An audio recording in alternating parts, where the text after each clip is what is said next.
After the Miss America pageant, Mary entered Sigma Chi Derby Day as one of her Chi Omega sorority sisters' representatives.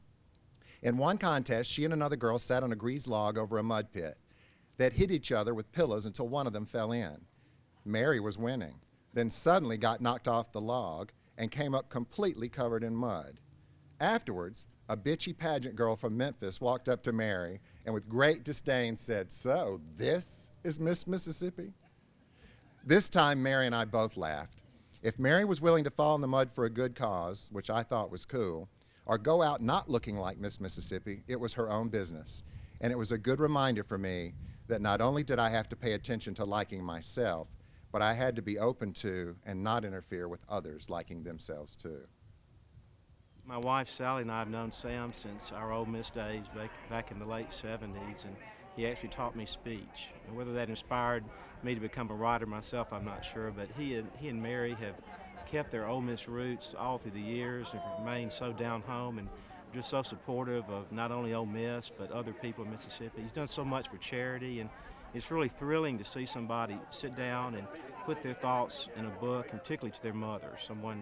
Our mothers are always so dear to us. And Sam is so talented and just constantly amazes us. You know, our mothers and our fathers give us what we have and what we are, and it's to their memory and to their glory that we take it from there and shine with the gifts they've given us. And I can't wait to read his book because I'm sure it's going to be just full with a lot of fun things and reflection of all the people he's known to in his career. I think definitely my generation, we're doers and we want to succeed. And I know with the Sam example, like I do want to be famous and I do want to be somebody. But when I do that, I want to be grounded. I want people to respect me like they know Sam, and that came from his mother. And I know my parents are the same way, and I have such great Southern roots, just like Sam. And I think my mom is an exceptional person as well. And it's just so nice to see someone who has been successful to go back to his mother and give her all the credit, because I feel like our parents are the reason for who we are today. I cannot wait to read his book and really learn from all of his valuable lessons. In 1965, when I was 10 years old, I started middle school. And in May of that 5th grade year, I went to my first all-school awards day at the Amory Middle School. And I saw the principal stand up in front of the school and announce the most outstanding 8th grader as the Good Citizenship Boy or Girl of the Year. And I went home that day and I said to my mother, when I'm 13 and in the 8th grade, I'm going to be the Good Citizenship Boy of the Year. I'm going to win that award. And my mother very wisely said to me, well, if you're going to win that award 3 years from now, you've got to start being the Good Citizenship Boy today. So I took that lesson to heart. I stayed after school and cleaned chalkboards. I dusted erasers. I helped teachers with their books going back and forth from their car. I decided it would look really good if I got my Eagle Scout award before all the other boys in my troop. So at 13, I became an Eagle Scout. In the 8th grade, and I talk about this in the book, I decided what would really cinch the award is if I could be elected the first president of the student body of the middle school. Now, I was a bit cocky when I was 13. And as I say in the book, a bit prideful. And my mother was always checking me on this, but I was really tall and I thought looking pretty good, and I was just so sure of myself, and I'm going to win the Good Citizenship Award, I'm going to win this, I'm going to be this, and my grand design for my life was shared with almost everyone. Not necessarily to the benefit of me, but it was still shared with everyone. So when I decided to run for president of the student body, I went to my best friend Randy Hollis, who had a vacuform. And if you remember what a vacuform was this little heated contraption that you could put a plastic sheet on top and pump, pump, pump, pump, pump, and it would melt onto a mold. And when it dried, it would make into a badge or a button. So he did Vote for Sam buttons on his vacuform. And I took about 100 to my cousin Mary Rogers, who is now in the 5th grade. And she got all the 5th grade to vote for me, and I won in a landslide. So I thought, I've really got this Good Citizenship Award in the bag. I was also big for my age, and I played football, and the high school football coach chose 4 8th graders to work out with the high school team in the spring. Of course, I was chosen. So I got to go work out with the high school team as an 8th grader. But because my piano teacher, and I'd also done a lot of studying of piano, My piano teacher had started taking me around to all these college piano festivals for high school kids.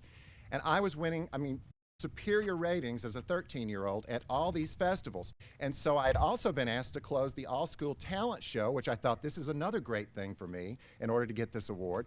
All-school talent show, I was going to be the last act in the show, but it fell on a Wednesday afternoon during one of the spring football practices, and I couldn't upset that coach because this is the guy that was going to coach me when I got to high school, and I had to make him happy. And I know I'm trying to do everything, and it's like, sounds like too much, but I wanted to do it all, and I was going to win that award. So I went to my coach and I said, my mother's got it all figured out. If you let me out of practice at 4:30, I'll have time to get out of my pads, get my shower, get my suit on. My mother will pick me up, drive me the 5 minutes to the middle school. I'll go on at 5:15 just in time to do the talent show. And he said, okay. It's the Wednesday of the talent show. And I see my mother over on the sidelines of the football field waving her arms like this, like she was doing jumping jacks, and I realized, oh my God, it's 5 o'clock. He forgot to tell me. So I rush, he lets me go. I rush to the showers. I get into my suit. I'm dripping wet with sweat. I'm rushing, getting in my mother's car. She's finger combing my hair at every stop sign. She squeals up to the middle school. She says, make a run for it. I'll park the car and see you inside. I go rushing into the back of the middle school auditorium, and my piano teacher is standing there just like this. I told you. I said, I know. And the principal is doing my introduction as I run up on the back of the stage. So no sooner than I arrive, I walk out onto the stage. I sit down in front of the piano. Now, I had played this piece 1,000 times. I didn't need my music. I said, no, I don't want the music up on the piano. I know this piece. Again, much, much too cocky for my own good. I sit down, and the first chord was all 10 fingers in a very dramatic beginning. Dun, dun, dun, dun. And I froze. This had never happened to me before. And she had always said, my piano teacher had always said, if you ever have a problem during a recital, just put your hands in your lap, take a breath, and start again. So I put my hands in my lap, took a breath, heard someone snicker, put my hands back on the keys, dun, dun, dun, dun, dun. It was not there. I had nothing. And what do? I bang those piano keys like a spoiled brat and rush off the stage, rush to the parking lot, bury my head in my mother's chest, and cry. Like a big old baby, I cried. And the piano teacher was running after me. I told you football and piano don't mix. This is never going to work. I told you. And then suddenly I realized I've been living this perfect life for 3 years to win the Good Citizenship Award in the 8th grade. I've got to write apology notes to everybody at the school that might be voting for me. I can't lose this award over this moment. And so I go to every one of them, all the teachers, I hand them an apology note, and I tell them how sorry I am, and I prepare to win my award.